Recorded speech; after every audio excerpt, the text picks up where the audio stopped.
Let's talk about Karl Marx. Karl Marx. There is a philosophical fallacy that sometimes is very easy to commit. It's called argumentum ad hominem. Of course, I never commit any philosophical fallacies, so that I would never commit the fallacy of argumentum ad hominem. But I want to tell you about that before I give you my personal attack on Karl Marx, all right? I don't want you to think. You see, an argumentum ad hominem would be committed whenever you attack the man personally and then argue that because he was so contemptible or so despicable or so whatever, that thereby proves the falsity of what he taught. It doesn't. You do not refute the truth of a man's ideas by pointing out complexities and weaknesses in his character. All right? But listen to me. There's such a hero cult about Karl Marx that I don't know why the truth about this has been squandered. I guess I do know. It's because Karl Marx has become such a hero to so many academics that they don't want to admit the truth about what a contemptible human being this man really was. Now remember, I'm not guilty of argumentum ad hominem. I just want you to know that this man was less than a full human being. All right?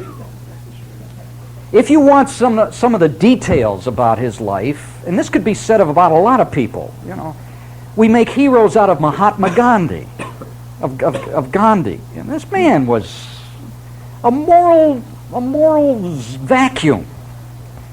We make heroes out of... Let me suggest a book for you all to read. I'm in a good mood today. After all, this is our last class. Here's a good book for you to read, a book by Paul Johnson. There are two books by Paul Johnson you should read. You should read his book, Modern Times, which is a fabulous history of the 20th century that will give you little unknown pieces of information that will just make the 20th century come alive for you. His chapters on the communist revolution in the Soviet Union are just magnificent. Modern Times. But the book I'm referring to here is a more recent book by Paul Johnson called Intellectuals. This thing is dynamite. Paul Johnson in this book takes, 15 or 20 heroes of the academic world of the last 200 years, and he paints a picture that shows them warts and all. They are all heroes, incidentally, of the left. And Paul Johnson lays out the truth about these people, what contemptible, despicable human beings they really were, which again does not entail the falsity of what they said, of their ideas, but it certainly fills in the picture. Bertrand Russell, who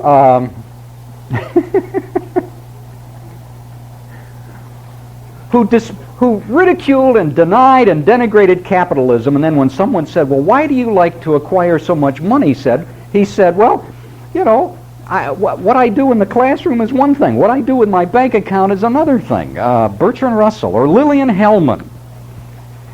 I can still remember the day when Hollywood made a movie out of Lillian Hellman's novel called Julia. I don't know if any of you remember that.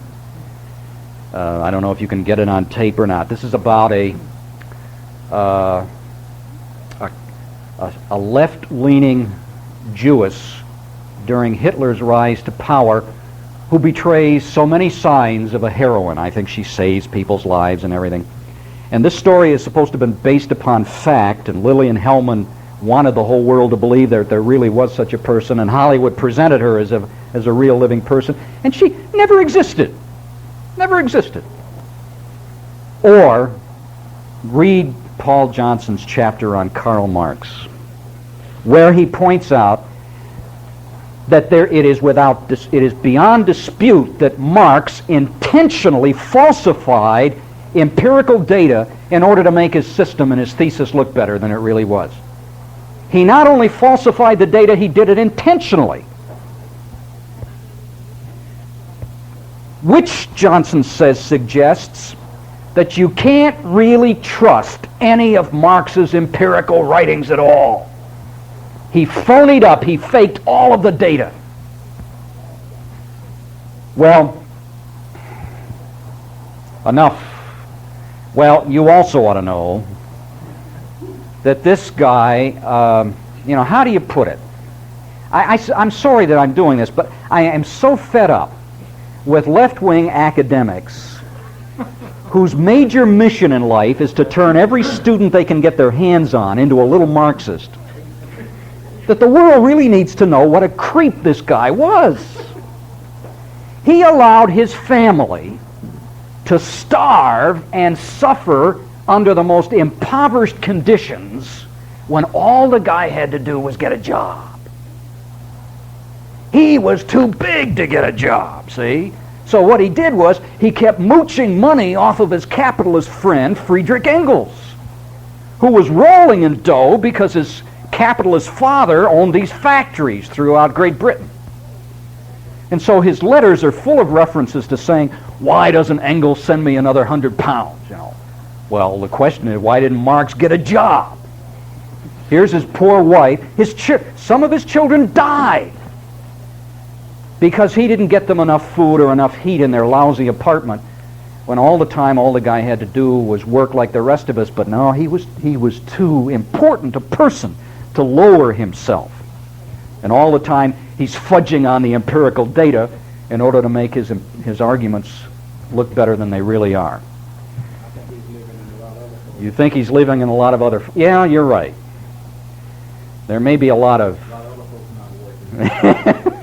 Okay. Now, forget that little diatribe about Marx's character and life, but he's undeserving of the status cult hero. Utterly undeserving of it. But what about his ideas? Well, what's also happened in the history of ideas is that there now has arisen a new Marx. See, when I was going to college, there was one and only one Marx that we all knew about, and we all knew what he presumably taught, and then we all knew how Lenin and Engels, for that matter, had changed his thought. But somewhere along the line, it happened first of all in Germany in the 1930s rather, and then after World War II in the West, a new Marx appeared on the horizon. The old Marx is the Marx after, let's say, 1850. The Marx through his mature writings, through his major book Das Kapital and so on. And I'll tell you some of the old Marx's major ideas in a moment. But the new Marx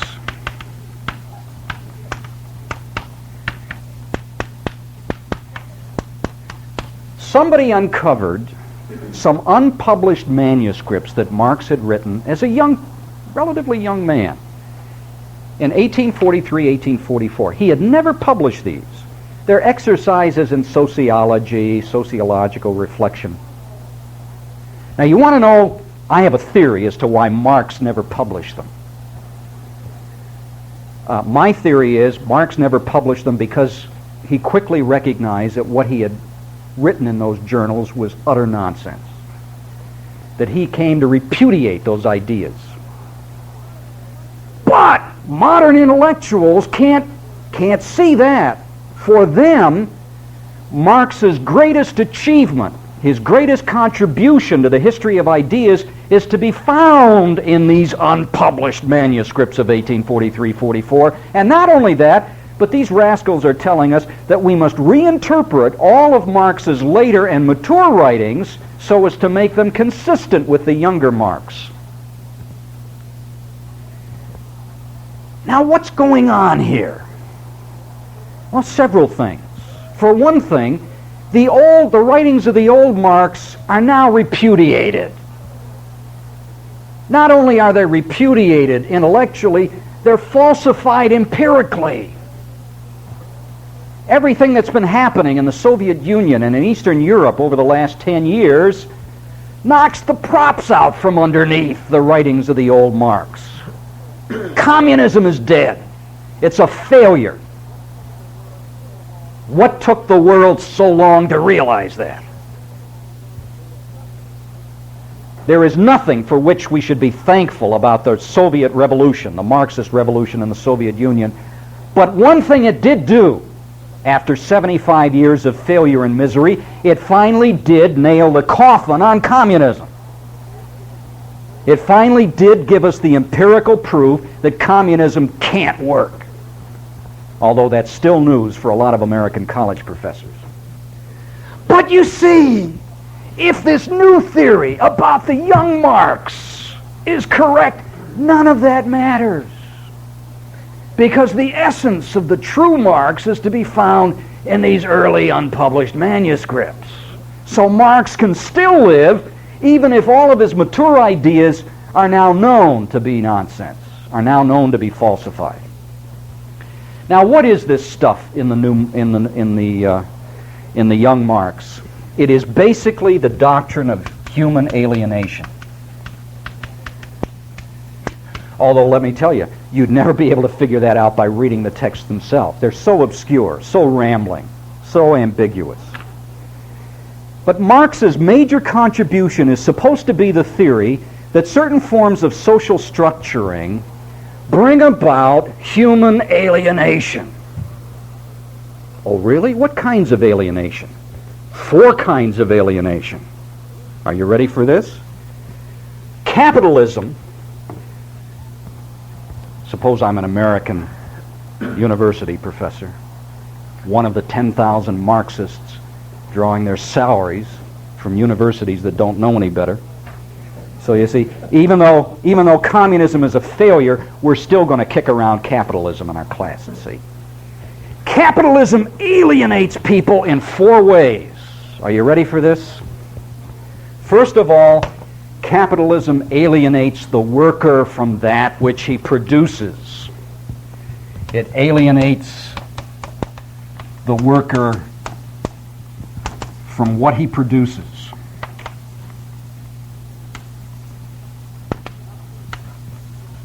In other words, the products of Western technology, better indoor toilets, better breakfast cereals, better VCRs, better television sets. Capitalism deceives the worker, first of all, into making these things and then into thinking that these things will give him satisfaction, permanent satisfaction. And of course they don't. The more things we accumulate, the more empty our life becomes. Did Marx really say that? Probably not, but you can read that into his manuscripts, all right? Now listen, a couple of other things are going on here. Lots of evangelical college professors love this message. 10 or 12 years ago, I attended a small conference of Christian sociologists at Wheaton College. These were the cream of evangelical sociologists. They were there from everywhere, I suppose. There were about 15 of them. And I listened to these people. I don't know why I was there unless I was a representative of the organization that was foolish enough to sponsor them financially. I think that was it. I listened to them talk for about 15 or 30 minutes, and I said to myself, every one of these people is a Marxist. Now, I was so dumb. You talk about naive, see? I thought, I'm going to Wheaton College, I'm going to have a spiritual experience, and I'm locked in a room with 20 Marxists.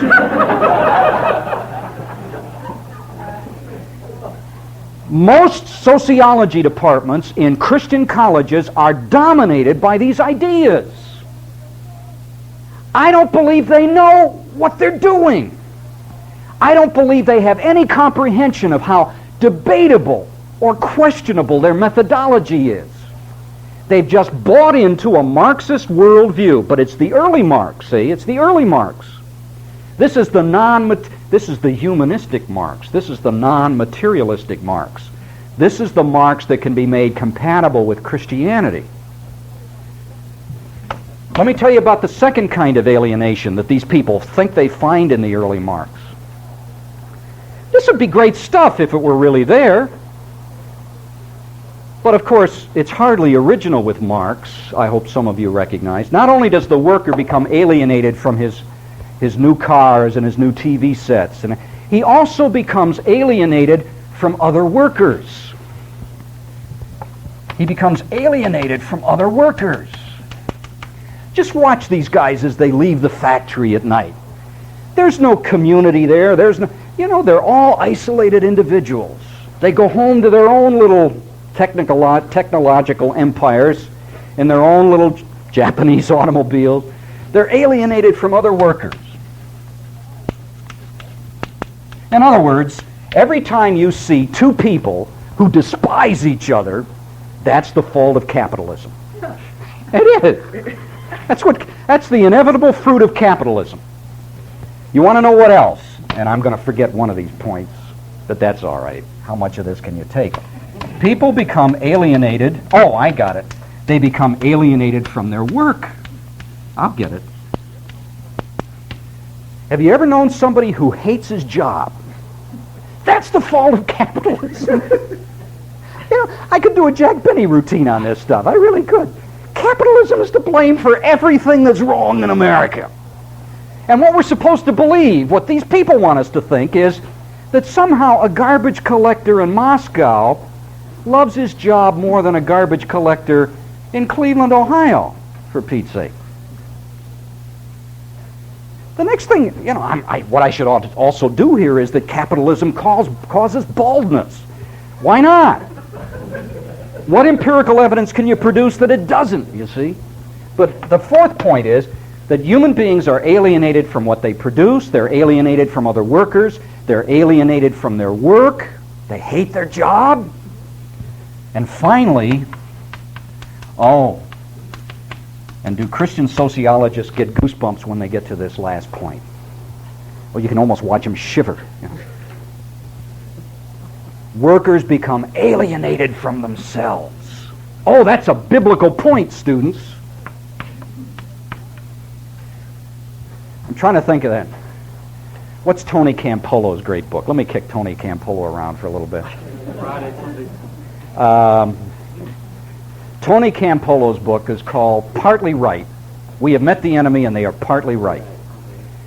And half of that book is a defense of Marxism. And most of what Tony Campolo says in defense of this kind of humanistic Marxism is based upon the kinds of basic confusions that I'm trying to share with you today. Campolo has no idea what Marx really believed or taught. This is part of the mindset in the sociological madhouse that represents that branch of evangelical academia. What a phrase that is. They are alienated from themselves. Now, I write about this in my book called Poverty and Wealth. I give you the whole background to this. Maybe sometime, in addition to reading Kierkegaard, you can read Poverty and Wealth. I can think of worse things for you to read, like Tony Campolo stuff. Well, look, as I said, you really have to work hard to find this in Marx's writings. Believe me, you've got to work hard. But even if you can find this in Marx, keep in mind that this stuff is hardly original with Karl Marx. You mean to tell me that the human race never realized these points until 1843 or 1844? And listen to me, also. What also becomes obvious is that the later Marx repudiated all of this stuff. Even if he had really taught this and believed this in 1844, he denied it. You can't find this in any of his later writings. He never even published these particular writings. But now I'm going to give you my final point, all right? there's a fifth kind of alienation that Karl Marx never talked about. Come to think of it, I'm not sure Tony Campolo talks about it either in his discussion of these points. Human beings are not only alienated in these four ways, they are also alienated from God. And that's what the Bible is all about. In fact, what Christianity wants the world to realize is that all of these other forms of alienation are simply manifestations of the more basic fact of our alienation from our Creator. If I'm not at peace with myself, or my wife, or my children, or my job, or whatever else it is, it's because first and foremost I'm not at peace with God. I'm alienated from God. So even if we can find this in the Young Marx, it's an incomplete message because it never identifies the basic root of human alienation, which is not capitalism or some kind of social structure, but is religious in its nature. Well, do I want to tell you about the rest of Marx's theory? Yeah, I guess I will. Where our intellectual leaders have simply sold out to the zeitgeist, to the spirit of the times. And instead of admitting that they have sold out to the spirit of the times, they're trying to pass themselves off as 20th century descendants of the biblical prophets, when in fact it is simply new left thinking that is borrowed from the radical movements of the late 1960s. It has no connection with Amos or Jeremiah or any of the Old Testament prophets. It's a sad day. But Karl Marx, let me just identify the five major, if we take 10 more minutes, then your break will mean more to you, right? Now, I'm going to talk, remember, about the mature Marx. And I'm going to give you a little outline on which you can hang the major ideas of the mature Marx. 5 ideas. If you can understand them, you can understand what people used to think of as Marxism. Idea number 1, the class struggle. Idea number 2, the revolution. Idea number 3, the dictatorship of the proletariat.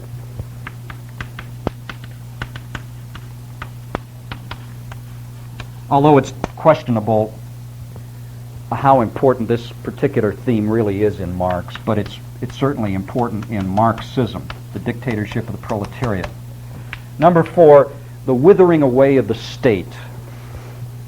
The withering away of the state.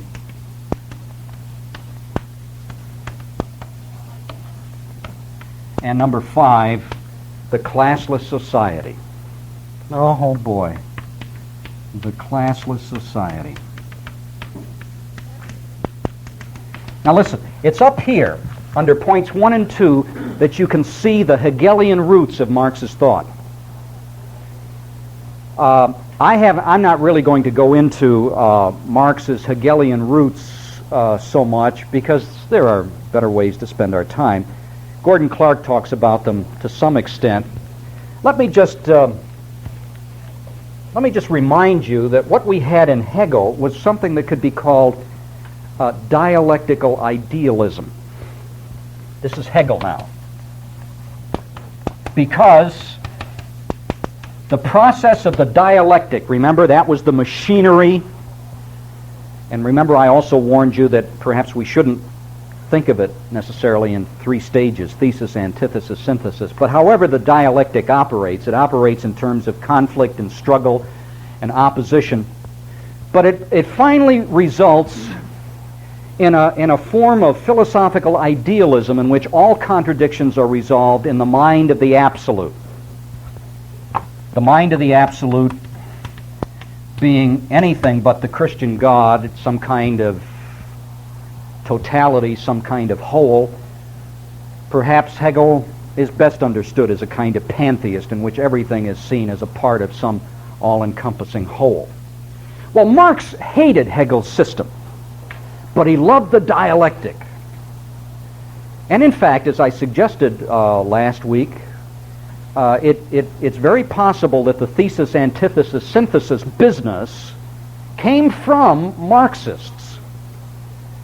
Because what the dialectic did was give Marx the idea that all of reality is part of a changing, conflicting process, but instead of it being a process that leads ultimately to a kind of idealistic system, Marx's view becomes dialectical materialism. Marx keeps the dialectic, turns it on its feet, because he said Hegel left it wrong side up, but uses it in the service of an utterly and a totally materialistic scheme of things.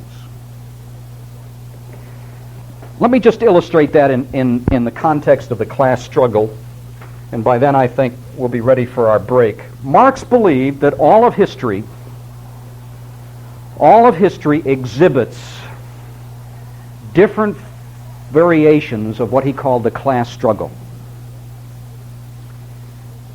At any stage of history, you will find a conflict between two groups of people, the haves and the have-nots. Now, this class struggle has taken three major forms during the history of humanity. During the ancient world, the class struggle took the form of slavery. This was its form in the ancient world, slavery. The have-nots were the slaves. The haves were the slave owners. Notice the role that private property played at that stage of the class struggle. In fact, all of the class struggle is a struggle over private property. In the ancient world, the private property was the slave himself, and the wicked manipulator of property was the slave owner. During the Middle Ages, the class struggle took the form of feudalism. The have-not was the serf. The have was the landowner, the lord. But once again, it was private property that caused the class struggle. Only now the private property in question was land, and the oppressed and manipulated and victimized people were the serfs, and those who benefited from and exploited the serfs were the landowners. But now, finally, we reach the last stage of the class struggle, capitalism. This is the modern.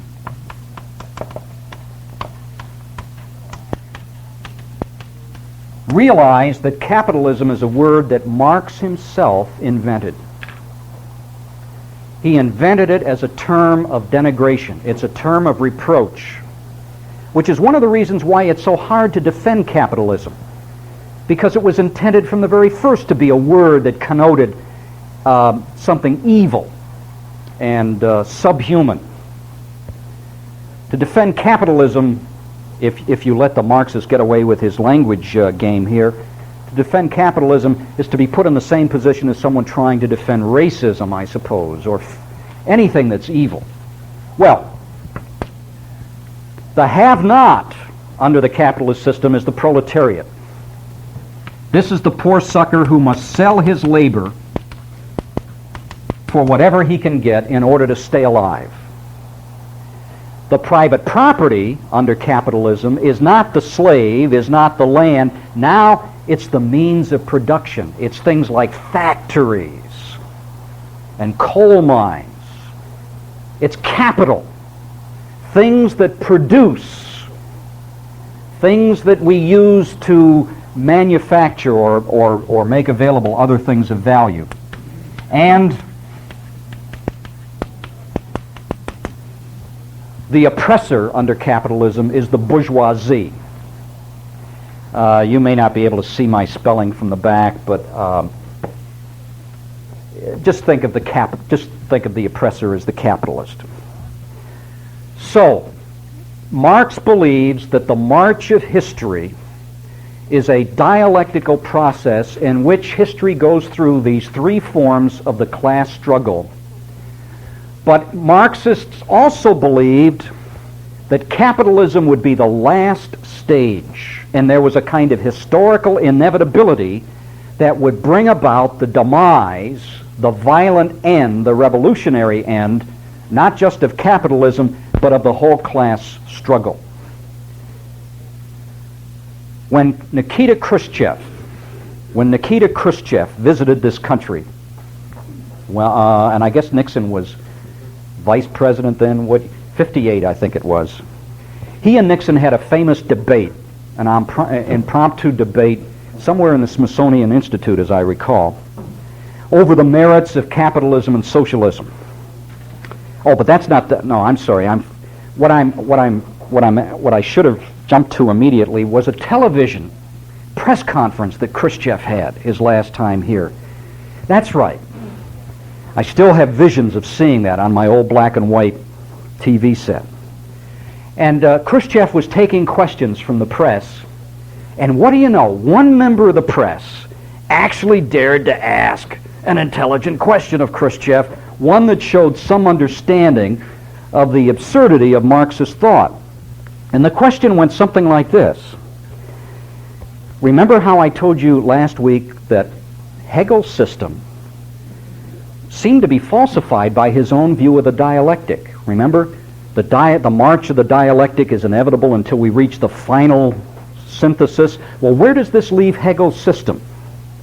Well, one of the press corps in that 1960 press conference that Khrushchev had in this country said, if you believe in the inevitability of the dialectical process, what makes you think this dialectical process will end with communism? I mean, after all, if this is such an inevitable process, why won't the dialectic go beyond communism and thus negate even your system someday? That's a good question. So I perked up, and I thought, I'm going to get the answer to this question from the horse's mouth, all right? Or some other animal, I don't know which. And here was Khrushchev's profound answer to that question. He says, you want to know why the dialectic is going to stop with communism? I'll tell you why. It's because we say it will stop with communism. I thought, boy, I'm serious. This is what Khrushchev said. It's going to stop with communism because that's where we're going to make it stop, all right? That was his great answer to this dialectical problem. You know what this revolution is supposed to accomplish in Marxist thought. It's supposed to end the control that the bourgeoisie have over society. You see, the bourgeoisie actually, Marxists think, control the police and the courts. The structures of a capitalist society are simply tilted in favor of the power elite. And so what we need is a revolution that will end their stranglehold and their control over society. And of course, the revolution will also put an end to private property. Because in Marxist thought, it is private property that is the cause of all of this injustice and all of this evil. So there's to be a revolution. Now, Marxists themselves have never been sure about the nature of the revolution. In 1903, in the Soviet Marxist Party, which was called the RSDLP, 1903, I'm getting away from Marx here, but the letters RSDLP stand for the Russian Socialist Democratic Labor Party. There was a big split within the Russian Marxists over whether the revolution would be peaceful or violent. And the split divided the Russian Marxists into two parties, the Mensheviks and the Bolsheviks.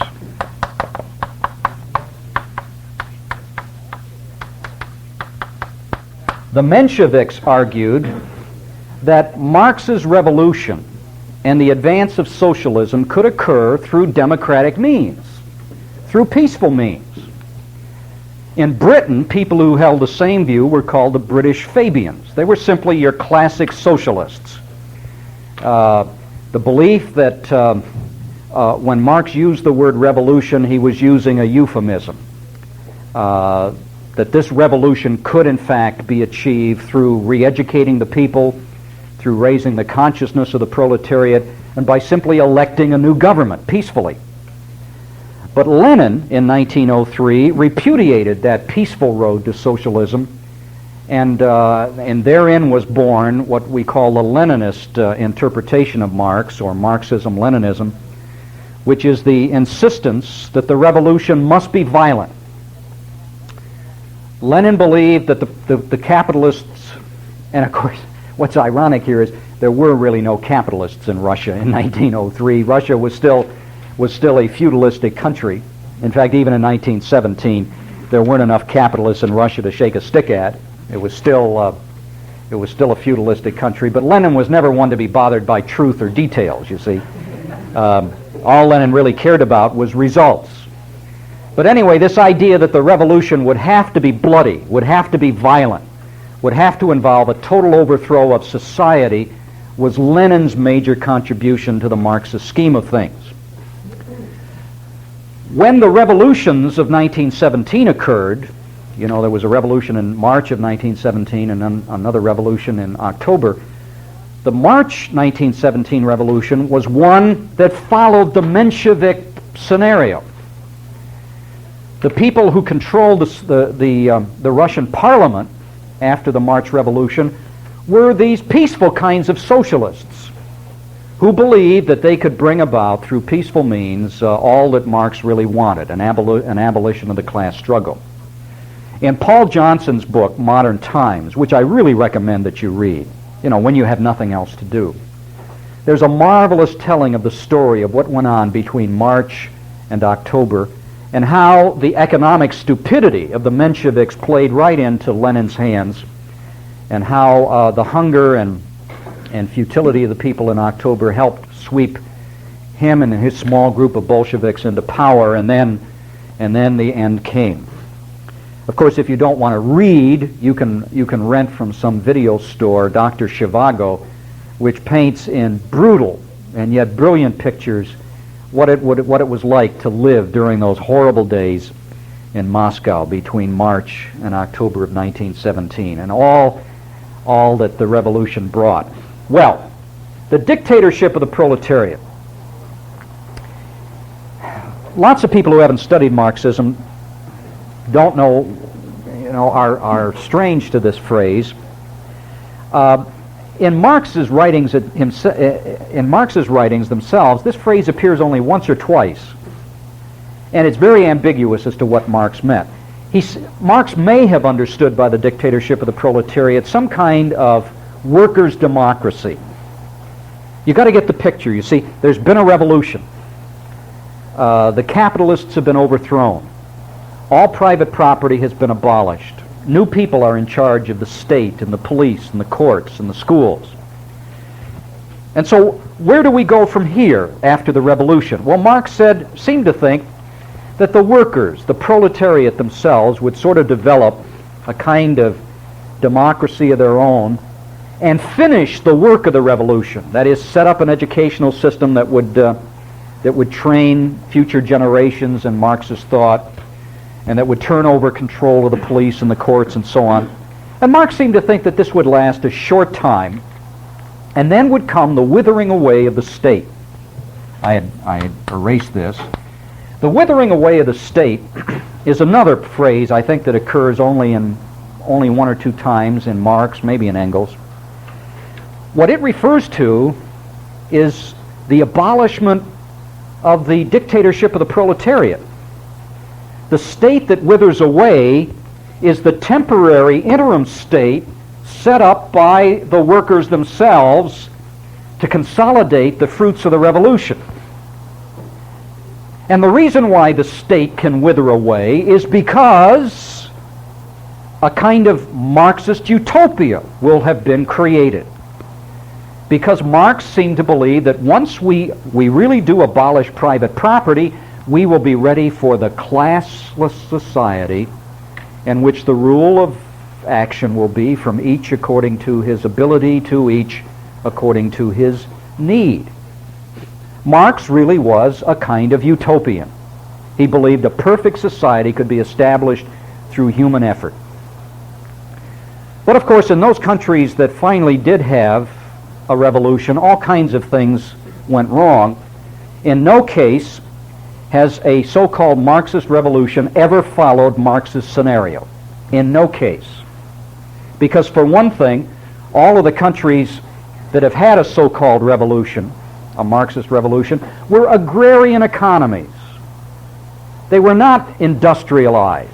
You see, you can't have capitalism without industry. And so Russia was an agrarian society. Communist China was an agrarian society. Cuba. What is Cuba other than sugar cane, all right? And sugar cane and gambling casinos. That's all Cuba was before the revolution. So they're never, this is one of the ironies. The world has yet to see the kind of revolution that Marx predicted. But boy, has the world seen the dictatorship of the proletariat, because that's all that these Marxist states have ever known since their so-called revolution. What Marx thought would be a temporary, short-lived workers' democracy became the horrible, brutal, tyrannical dictatorships of Stalin and of Stalin's successors and of Castro and of Mao Zedong. What Marx thought would soon disappear and wither away became permanent. And we've been waiting for over we've been waiting over 70 years for the dictatorship of the proletariat in the Soviet Union to disappear, and it finally is happening as people like Yeltsin in his way and Gorbachev in their own way admit that communism is a failure and we have to find a new way, a new system. And in the meantime, American tax dollars are going to keep the Soviets fed and warm this winter, while all the time they keep pumping money into their military machine. You know, none of us wants to see people starve. But the reason why those people don't have food is because their leaders have squandered their capital in turning their country into a police state. But at the same time, in the light of prudence, we really don't want a collection of civil wars to break out in the Soviet Union, because that kind of instability could make life difficult for the rest of the world. So we're in this tough spot of having to help these tyrants get over this mess that they themselves have created and feed their people and provide medicine for their people in the hope that this will forestall any outbreak of civil war, and also in the hope that Gorbachev won't be assassinated and someone return us to the days of the Cold War. It's a tough thing to know what to do. Frankly, I'm so glad that I'm making so much money that I can pay taxes to help compensate for the stupidity of the Soviet leaders. It makes me sleep better at night. I guess if I could put a final note upon Marx, I just wish I had the ability to shake these 10,000 self-described Marxist professors in this country in the hope that some of them would come to their senses and realize how do you realize there are hundreds of PhD candidates in philosophy and sociology and government digging through the writings of Marx in the process of writing PhD dissertations on Marx, when the whole system may be just a sham. These are allegedly intelligent people who are looking at every little dot and tittle of Marx's writings, trying to produce a new interpretation of his system when in fact the whole thing may be one of the more ridiculous systems foisted upon the human race. I say in one of my books that I know of no non-trivial statement in Marx's writings that hasn't been falsified empirically. And yet, he still functions as a hero for the American left. It is a tribute, I suppose, to our ideological blindness.